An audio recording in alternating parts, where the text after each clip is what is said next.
سب سے پہلے IMF کا سوال جو آج مذاکرات ہوئے ہیں, what are we expecting? What is the outcome? What is going to be the outcome of that? مل جائے گی پاکستان کو لاسٹ ٹرانچ اور جو بڑا قرضہ ہے اس کے حوالے سے؟ جب سے پرائم منسٹر صاحب نے حلف لیا ہے ان کا فوکس صرف اور صرف اکانومی پہ رہا ہے. وہ چاہتے ہیں کہ معیشت کی بحالی ہو, وہ چاہتے ہیں کہ ایک عام آدمی کی زندگی کو آسان بنایا جائے, اور انہوں نے اوتھ لیتے ہی پہلی جو چند میٹنگز کی اور پہلے چند دن گزارے وہ معیشت کی بحالی کے حوالے سے میٹنگز میں گزارے, اور ہم دیکھ رہے ہیں کہ روزانہ کی بنیادوں پہ اس پہ پیش رفت ہو رہی ہے. تو IMF سے ہم اچھی توقع رکھتے ہیں, مثبت پیش رفت کی توقع رکھتے ہیں, اور ہم یہ سمجھتے ہیں کہ جو پچھلا دور تھا جس میں ہم ملک کو ڈیفالٹ سے بچا کے گئے اور IMF کا معاہدہ طے کر کے گئے, اس سے یہ ضرور ہوا کہ جو ایک غیر یقینی صورتحال تھی, ایک پولیٹیکل ٹرموائل اور ایک اکنامک کرائسس تھا, اس میں اسٹیبلٹی آئی. آپ نے دیکھا کہ کیئر ٹیکر دور میں بھی اس کے اثرات اور اس کے ثمرات نظر آئے کہ پیٹرول کی پرائسز بہت زیادہ انکریز نہیں ہوئیں. آپ نے دیکھا کہ روپی سٹیبل ہوا. آپ نے دیکھا کہ جو آئے روز آپ کے ٹی وی پہ ٹکر چلتے تھے کہ روپیہ اب اتنا گر گیا اور ڈالر اتنا اوپر چلا گیا, اور ایکسچینج ریٹ میں جو کانسٹنٹ فلکچویشن تھی وہ آپ نے دیکھا کہ ایک سٹیبلٹی آئی. اور اس سٹیبلٹی دیکھیں, اس سٹیبلٹی کا فائدہ اس ملک کے بزنس مین کو, ایکسپورٹر کو ہوتا ہے, اور اس کا اوورآل امپیکٹ پوری عوام پہ پڑتا ہے. تو میں یہ سمجھتا ہوں کہ اتنے برے حالات نہیں ہیں, اور ہم مثبت اور اچھی توقع IMF سے بھی رکھتے ہیں کہ اتنے برے حالات نہیں ہیں. تمہیں انٹرجیکٹ کرنے کی آپ کو جو ہے نا وہ جرت کروں گی.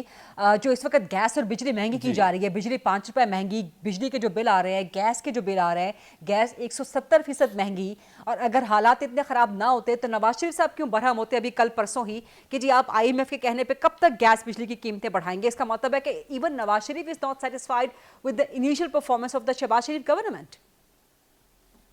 نہیں, یہ شہباز شریف گورنمنٹ کی بات نہیں ہے. دیکھیں نا, شہباز شریف گورنمنٹ کو تو آئے ابھی چند ہفتے ہوئے ہیں, تو یہ وہ بات نہیں ہے. یہ چند ہفتے نہیں ہوں گے آپ کے, میں نے پہلے گزارش کی کہ 16 مہینے پہلے کی اور یہ 2 ہفتے اب کے. نہیں, میری عرض سنیں نا, بات یہ ہے تو پھر اس کی ججمنٹ شروع کریں 2018 سے.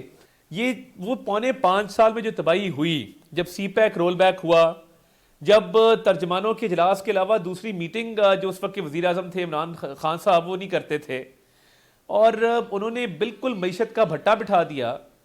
تو میں تو یہ گزارش کرنا چاہتا ہوں کہ ہم نواز شریف کی لیڈرشپ میں اس ملک کو ٹھیک کرنے کے لیے نکلے ہیں, اور نواز شریف صاحب کو بھی اس ملک کے مسائل کا ادراک ہے, اور ان کو بڑی فکر ہے ایک عام آدمی کے جو مسائل ہیں, مہنگائی ہے, بے روزگاری ہے, غربت ہے. مگر دیکھیے, کوئی اوور نائٹ تو اس نے ٹھیک ہونا نہیں ہے. یہ تو نہیں ہو سکتا کہ اوور نائٹ آپ کہیں کہ جی یہ کل ٹھیک ہو جائے گی. مجھے بتائیں کہ کیا IMF کو سی پیک پہ بھی کوئی تحفظات ہیں اس وقت جو ہوئی ہیں مذاکرات؟ کیا سی پیک پہ کوئی بات ہوئی ہے IMF؟ دیکھیں, میں سمجھتا ہوں دیکھیں بڑے مثبت طریقے سے مذاکرات ہوئے ہیں. اس وقت مناسب نہیں ہے کہ جب مذاکرات مکمل ہو جائیں, نیشنل انٹرسٹ میں نہیں ہے کہ کوئی بھی قبل از وقت بات کی جائے. تو میں مزید اس پہ کامنٹ کرنا مناسب نہیں سمجھتا, اور میں سمجھتا ہوں کہ مثبت انداز میں جب مذاکرات ہو گئے کوئی کمپرومائز نہیں ہوگا. کرتے ہیں کہ صاحب سی پیک پہ کوئی کمپرومائز نہیں ہوگا. دیکھیں سی پیک ہماری ایک لائف لائن ہے, اور سی پیک کے ساتھ ہم فلی کمیٹڈ کھڑے ہیں. پرائم منسٹر صاحب اس کا برملا اظہار کر چکے ہیں سی پیک کے حوالے سے. تو سی پیک کے حوالے سے تو میں بالکل, ہماری پارٹی, ہماری گورنمنٹ ٹوٹلی کمیٹڈ کھڑی ہے اس پہ.